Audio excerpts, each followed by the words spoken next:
बिस्मिल्लाहिर्रहमानिर्रहीम। My dear students, अस्सलाम वालेकुम। आज हम डिस्कस करने जा रहे हैं टाइप्स ऑफ रिसर्च को, and specially in the case of psychological subject. जब हम साइकोलॉजी में रिसर्च की टाइप्स की बात करते हैं तो तीन तरह की मेन जो रिसर्च कैटेगरीज हैं वो साइकोलॉजी में पाई जाती हैं। अमूमन जो रिसर्चर होते हैं वो तीन तरह की जो है वो रिसर्चेस कर रहे होते हैं साइकोलॉजी में। सबसे पहले जो रिसर्च है that is descriptive research, second correlational research, third is experimental research. तो ये तीन तरह की जो मेजर टाइप्स हैं रिसर्च की, ये साइकोलॉजी में जो है वो पाई जाती हैं। और मोस्टली जो है, बल्कि तमाम की तमाम जो रिसर्चेस की जा रही होती हैं वो इन्हीं तीन तरह की जो कैटेगरीज में जो है वो की जा रही होती है। अब हम वन बाय वन डिस्कस करते हैं कि डिस्क्रिप्टिव रिसर्च क्या होता है, कोरिलेशनल रिसर्च क्या होता है, और एक्सपेरिमेंटल रिसर्च क्या होता है। तो चलिए सबसे पहले हम देखते हैं कि डिस्क्रिप्टिव रिसर्च क्या होता है। डिस्क्रिप्टिव स्टडीज, सॉरी मैं पॉइंटर यूज करूंगा यहाँ पर।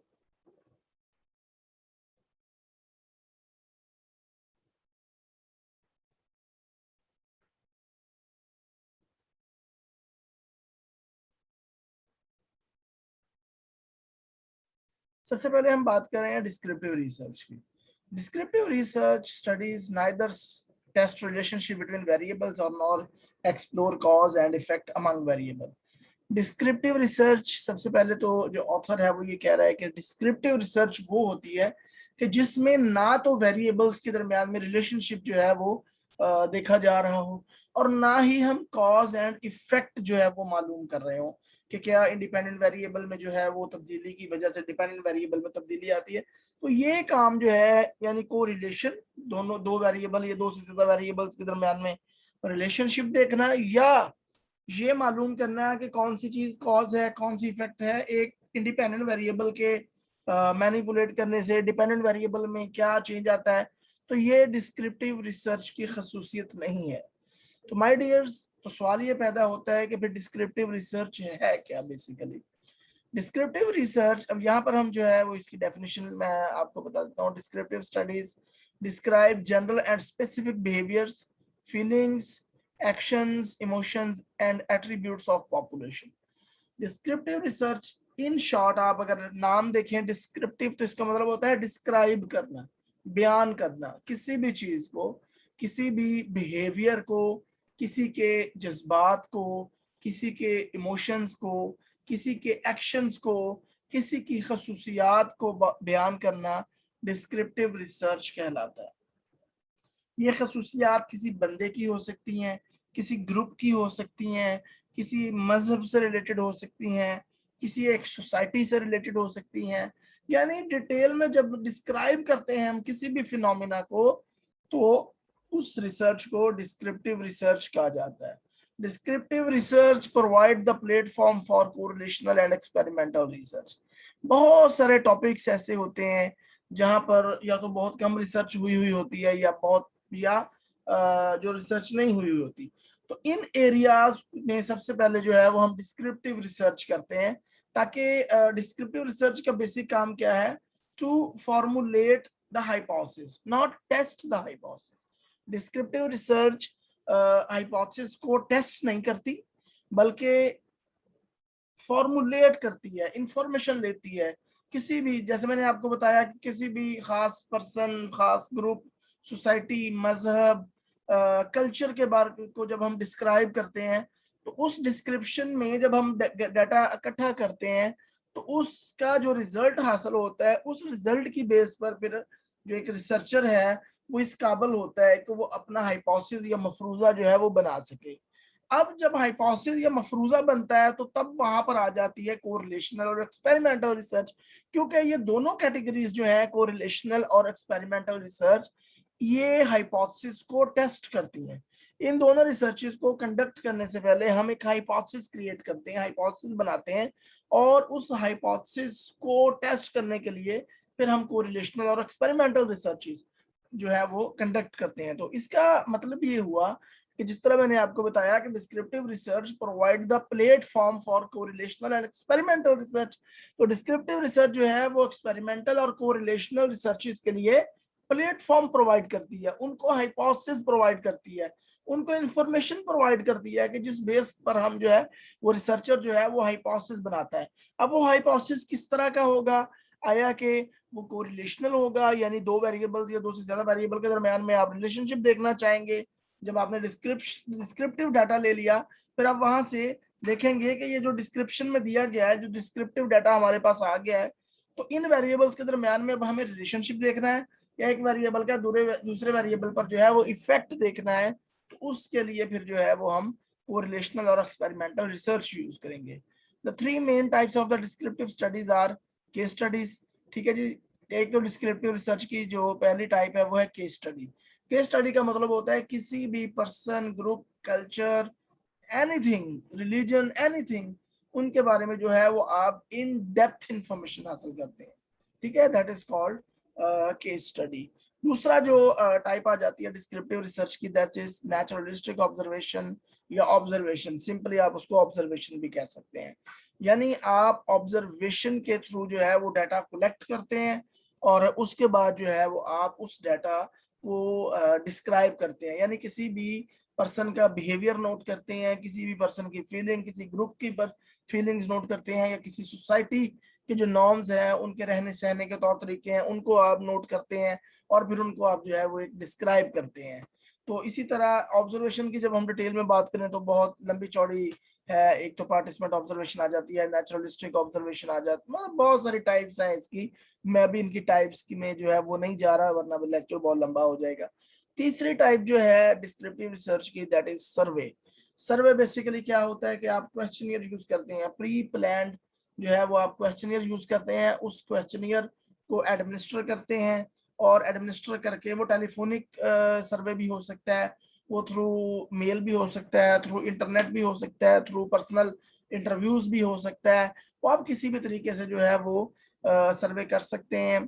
तो उसमें क्या होता है, प्री प्लान क्वेश्चंस होते हैं, क्वेश्चनियर बना होता है, उस क्वेश्चनियर को आप एडमिनिस्टर करते हैं, सवाल पूछते हैं और उसके उन सवालात के नतीजे में जो सैंपल है आपको इंफॉर्मेशन देता है, उस इंफॉर्मेशन की बेस पे आप जो है वो किसी भी पॉपुलेशन को डिस्क्राइब करते हैं। This is called descriptive research. आगे आ जाती है second type of the study that is correlational research. Correlation means that there is a relationship between two or more variables. यानी correlation का मतलब है को, यहाँ अगर आप देखें को रिलेशन, कोरिलेशन का मतलब है दो या दो वेरिएबल्स के दरमियान में ताल्लुक को जांचना, ताल्लुक को निकालना, देखना, असेस करना, एक्सप्लोर करना। यानी जब हम दो या दो से ज्यादा वेरिएबल्स के दरमियान में ताल्लुक को देखने की कोशिश करते हैं कि आया एक वेरिएबल के बढ़ने या कम होने से दूसरा वेरिएबल बढ़ता या कम होता है, तो इसको हम कोरिलेशनल स्टडीज कहते हैं। For example relationship between depression and self esteem, यानी जब हम डिप्रेशन और सेल्फ एस्टीम के दरमियान में रिलेशनशिप देखते हैं तो हम ये देखते हैं कि क्या डिप्रेशन के बढ़ने से सेल्फ एस्टीम कम हो रही है या बढ़ रही है या क्या हो रहा है। तो this is the relationship between self esteem and depression. और इसी तरह जब हम इमोशनल इंटेलिजेंस और एकेडमिक अचीवमेंट, बहुत सारी रिसर्चेज मौजूद है जो जिनमें इमोशनल इंटेलिजेंस और एकेडमिक अचीवमेंट का जो आपस में ताल्लुक देखा गया, यानी इमोशनल इंटेलिजेंस अगर बढ़ती है तो क्या एकेडमिक अचीवमेंट भी बढ़ती है, या इमोशनल इंटेलिजेंस कम होती है तो क्या एकेडमिक अचीवमेंट भी जो है वो कम होती है या ज्यादा होती है। तो इसको हम कहते हैं, जब भी हमने दो या दो से ज्यादा वेरिएबल्स के दरमियान में रिलेशनशिप देखना है तो उसको हम कोरिलेशनल सर्च या कोरिलेशनल स्टडीज कहेंगे। We can measure correlation by calculating a static known as correlation coefficient। यानी जब हम कोरिलेशन को मेजर करते हैं तो हम एक स्टैटिक यानी एक फिगर का यूज करते हैं, स्टैटिस्टिकल फिगर का यूज करते हैं, एक डिजिट का यूज करते हैं जिसको हम कोरिलेशनल कोएफिशिएंट कहते हैं। A correlational coefficient is a number from -1 to +1। अब कोरिलेशनल कोएफिशिएंट यानी वो नंबर जिसको हम यूज कर रहे हैं किसी भी वेरिएबल के किसी भी दो या दो से ज्यादा वेरिएबल्स के ताल्लुक को जाहिर करने के लिए जब हम किसी डिजिट को यूज करते हैं तो वो कोरिलेशनल कोएफिशिएंट कहलाता है। अब कोरिलेशनल कोएफिशिएंट जो डिजिट, इसमें जो डिजिट होता है वो या जो नंबर्स होते हैं वो -1 से +1 होते हैं। मसलन कोरिलेशन आ सकती है 0.75, 0.80, 0.90, 0.65, 0.50, 0.40, 0.30, 0.25, यानी इस तरह आ जाती। ये कभी नहीं हो सकता कि आपकी कोरिलेशन आए 1.25, 1.35, 1.5, 1.7, ऐसा कभी भी नहीं हो सकता। क्यों? क्योंकि कोरिलेशनल कोफिशिएंट जो होता है, यानी वो जो नंबर्स होते हैं जो वेरिएबल्स के दरमियान में रिलेशनशिप को इंडिकेट करने के लिए यूज होते हैं, उनकी रेंज जो होती है वो -1 से +1 के दरमियान में होती है। वो कभी भी -1 या +1 से बाहर नहीं निकल सकती, यानी 1 से उनकी जो वैल्यू है वो ज्यादा नहीं हो सकती। अब इसमें दो चीजें होती हैं, एक तो होता है ये नंबर, दूसरा होता है ये उसकी जो है वो स्ट्रेंथ। अब स्ट्रेंथ एंड क्या चीज है, correlational coefficient usually represented by the are.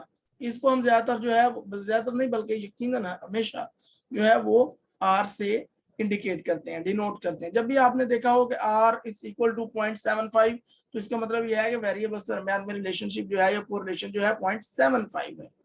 Now the number option of the correlation coefficient indicate the strength।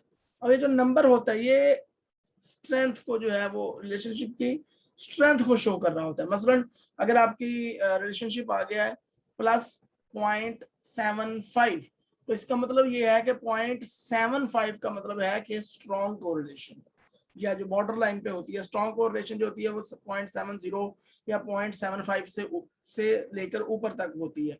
तो 0.75 या 0.80 का मतलब ये है कि वेरिएबल्स के दरमियान में जो रिलेशनशिप है वो स्ट्रॉन्ग है।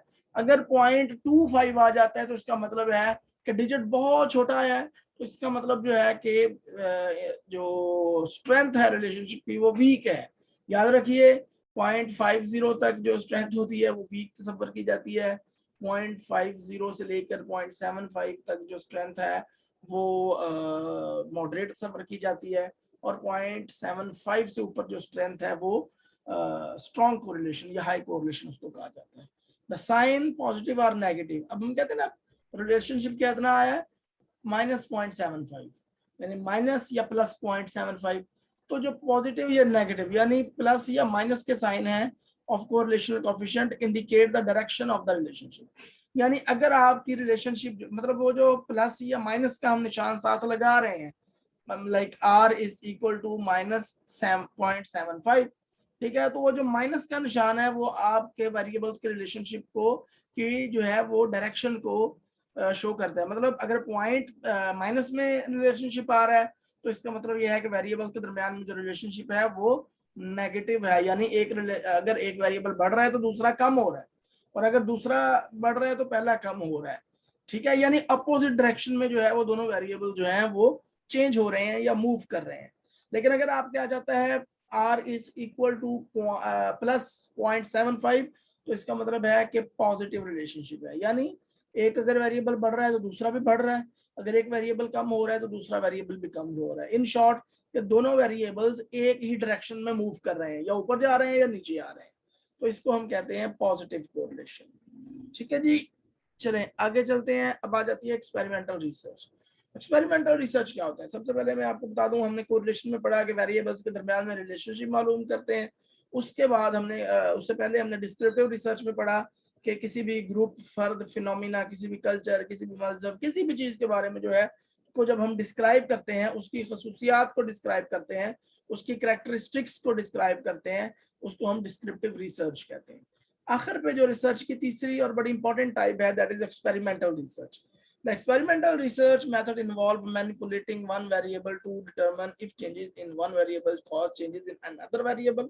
यानी एक्सपेरिमेंटल रिसर्च में क्या होता है कि हम ये देखते हैं कि क्या एक वेरिएबल जो है वो उसका चेंज, उसमें चेंज लेके आए तो उसके नतीजे में क्या दूसरे वेरिएबल में, जिसको हम डिपेंडेंट वेरिएबल कह रहे हैं, उसमें तब्दीली आती है या नहीं आती। अब इसमें क्या होता है, दो तरह के वेरिएबल्स होते हैं, एक जिसका हमने असर देखना है, और दूसरा वो जिस पर हमने असर देखना है।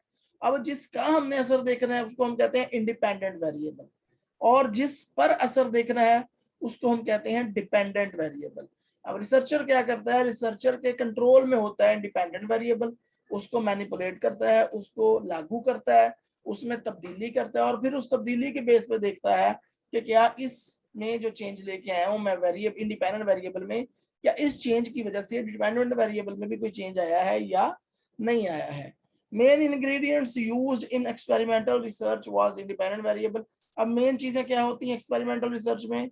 इंडिपेंडेंट वेरिएबल होता है, डिपेंडेंट वेरिएबल होता है, एक्सपेरिमेंटल ग्रुप होता है, कंट्रोल ग्रुप होता है, रैंडम असाइनमेंट होता है एंड ट्रीटमेंट कंडीशन। ये 5-6 जो टर्म्स मैंने दिए हैं, ये मेन और मेजर जो टर्म्स हैं जो एक्सपेरिमेंटल रिसर्च में यूज की जाती हैं। In experimental research, researcher manipulate the independent variable in order to assess the change in dependent variable. अब रिसर्चर के कंट्रोल में होता है इंडिपेंडेंट वेरिएबल। फॉर एग्जांपल, हम जो है वो ब्रेकफास्ट का इफेक्ट चेक कर रहे हैं एकेडमिक परफॉर्मेंस को, तो जिसका इफेक्ट चेक कर रहे हैं वो क्या हो गया? Independent variable. और जिस पर कर रहे हैं वो हो गया डिपेंडेंट वेरिएबल। यानी ब्रेकफास्ट जो है वो इंडिपेंडेंट वेरिएबल है और एकेडमिक परफॉर्मेंस जो है वो आपका डिपेंडेंट वेरिएबल है। अब हम ब्रेकफास्ट को जो है वो इंडिपेंडेंट वेरिएबल को 2-3 कैटेगरीज में तकसीम कर लेंगे। ठीक हो गया? एक तो हो गई आपका high quality breakfast, moderate quality breakfast और लो क्वालिटी ब्रेकफास्ट। 3 ग्रुप्स हम बना लेते हैं। एक ग्रुप को पार्टिसिपेंट के 3 ग्रुप बना लेते हैं। एक ग्रुप को हम देंगे हाई क्वालिटी ब्रेकफास्ट, दूसरे को देंगे मॉडरेट क्वालिटी ब्रेकफास्ट और तीसरे को देंगे लो क्वालिटी ब्रेकफास्ट। उसके बाद हम जब वो ब्रेकफास्ट कर चुके होंगे उसके थोड़ी देर बाद हम एकेडमिक अचीवमेंट चेक करेंगे कि क्या ब्रेकफास्ट की क्वालिटी का भी इंसान की या बच्चे की पढ़ाई पे असर होता है। मसलन जो बच्चा अच्छा ब्रेकफास्ट करता है क्या वो अच्छा पढ़ता है या अच्छी तरह चीजें याद करता है, और अगर जो लो क्वालिटी का ब्रेकफास्ट लेता है तो क्या उसकी जो चीजें याद करने की सलाहियत है वो कम होती है। यानी हम इफेक्ट चेक कर रहे हैं इंडिपेंडेंट वेरिएबल का डिपेंडेंट वेरिएबल पे। In simple experimental research, in simple experimental research, one group which received treatment condition independent variable called experimental group। अब दो तरह के ग्रुप होते हैं आमतौर पर जो एक्सपेरिमेंटल रिसर्चेज होते हैं उनमें दो तरह के ग्रुप होते हैं। एक वो जिसको इंडिपेंडेंट वेरिएबल मिल रहा है, यानी अगर हम क्वालिटी ऑफ ब्रेकफास्ट चेक करें तो एक अच्छा नाश्ता जिसको मिल रहा है उसको हम क्या कहेंगे? इंडिपेंडेंट वेरिएबल, और उस ग्रुप को हम कहेंगे एक्सपेरिमेंटल ग्रुप। और दूसरा एक और ग्रुप है जिसको हमने जस्ट एक्सपेरिमेंटल ग्रुप के साथ कंपेयर करने के लिए रखा हुआ है। यानी हमने हमारे पास दो ग्रुप हमने बनाए, एक बनाया इसको हम कहते हैं एक्सपेरिमेंटल ग्रुप, दूसरे को हम कहेंगे कंट्रोल ग्रुप। एक्सपेरिमेंटल ग्रुप पे आपने जो है वो अच्छे तरीके का जो है वो नाश्ता दिया है और कंट्रोल ग्रुप को आपने नॉर्मल जो नाश्ता होता है वो दिया। अब दोनों को आपने एक ही तरह का सवालनामा दे दिया और दोनों की एकेडमिक अचीवमेंट जो है वो मालूम करेंगे।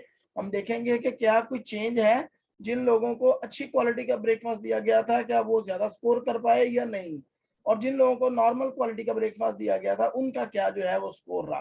तो दोनों ग्रुप्स के स्कोर को चेक करेंगे तो इसको हम एक्सपेरिमेंटल रिसर्च का नाम देंगे।